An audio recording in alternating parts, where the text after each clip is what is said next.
Штета, министерке. Отчаен обид.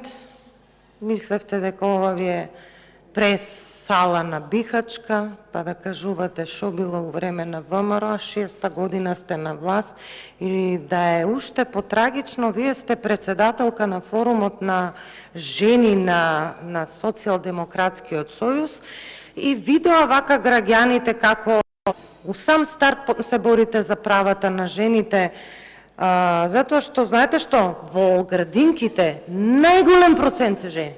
Тоа го зборевме и на комисијата, сега ви го нагласувам.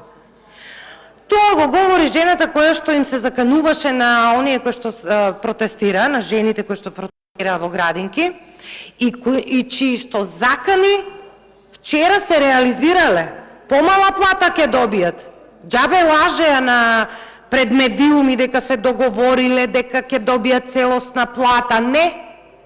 Од вчера наваму сите сметководители во градинките имаат добиено налог да направат намалена плата. А за платите покачени, па само за една позиција за Д4 направивте усогласување со минималната плата. Немојте да ја подценувате и интелигенцијата, и маката, и трудот што го вложуваат тие жени.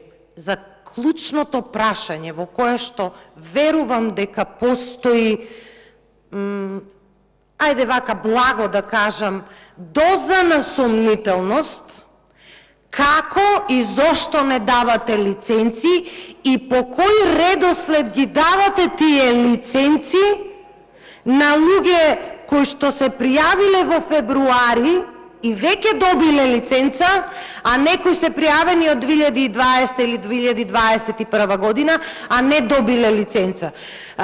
Нели вие сте влада која што постојано зборува дека нели сте транспарентни и отчетни, ќе побараме јавно вака информација од јавен карактер, баш да видиме зошто не давате лиценција. Може да направиме една надзорна расправа, па да дојдете како министерка за труд и социјална политика да објасните зошто и како и на кој начин ја вршите селекцијата за лиценците во градинките. А тоа за општините, за градоначалниците, знаеме дека ве боли. Знаеме дека ве боли. Во 50 општини изгубивте и се уште не сте соочени со поразот, ама тоа е. И мислам дека е најдобро да бидете вака спремни, дека за неколку месеци од сега ќе има парламентарни предвремени избори, а вие ќе бидете губитници, се разбира. Благодарам.